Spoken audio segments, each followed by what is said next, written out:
The Death of the Little Hen. Once upon a time the little hen went with the little cock to the nut hill, and they agreed together that whichsoever of them found a kernel of a nut should share it with the other. Then the hen found a large, large nut, but said nothing about it, intending to eat the kernel herself. The kernel, however, was so large that she could not swallow it, and it remained sticking in her throat, so that she was alarmed lest she should be choked. Then she cried, "Cock, I entreat thee to run as fast as thou canst, and fetch me some water, or I shall choke."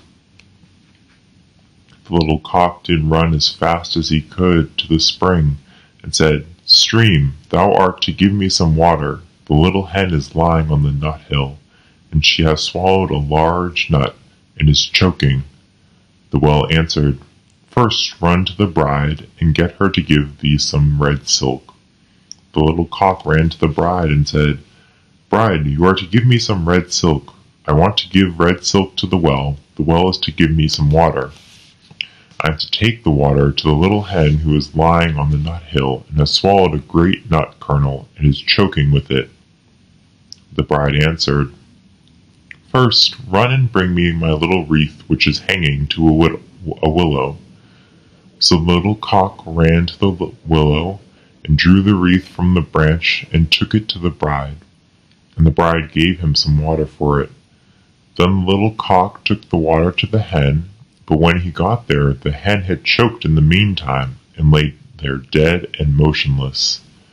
Then the cock was so distressed that he cried aloud, and every animal came to lament the little hen, and 6 mice built a little carriage to carry her to her grave. And when the carriage was ready, they harnessed themselves to it, and the cock drove.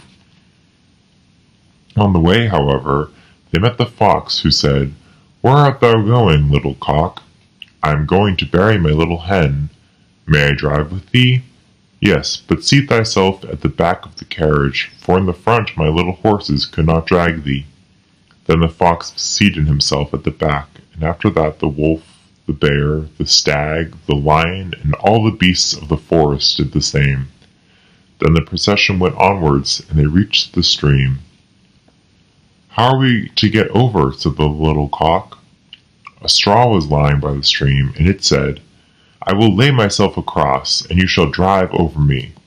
But when the 6 mice came to the bridge, the straw slipped and fell into the water, and the 6 mice all fell in and were drowned.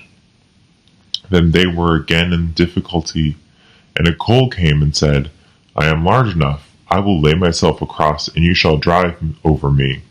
So the coal also laid itself across the water, but unhappily just touched it, on which the coal hissed and was extinguished and died. When a stone saw that, it took pity on the little cock, wished to help him, and laid itself over the water. Then the cock drew the carriage himself, but when he got it over and reached the other shore with the dead hen, and was about to draw over the others who were sitting behind as well, there were too many of them. The carriage ran back, and they all fell into the water together and were drowned. Then the little cock was left alone with the dead hen, and dug a grave for her, and laid her in it, and made a mound above it, on which he sat down, and fretted until he died too. And then everyone was dead.